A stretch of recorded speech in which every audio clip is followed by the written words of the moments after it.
সরকার বন্ধ হল আপনাদের দয়া করে আমার প্রতিবাদ স্থলত সারিবদ্ধ ইয়াত প্রতিবাদ করবা আহিছো আপোনালোকে আমাৰ ইয়াৰ প্ৰতিবাদী স্থলত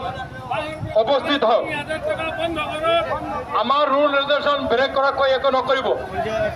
মই আপোনালোকক অনুৰোধ কৰিছো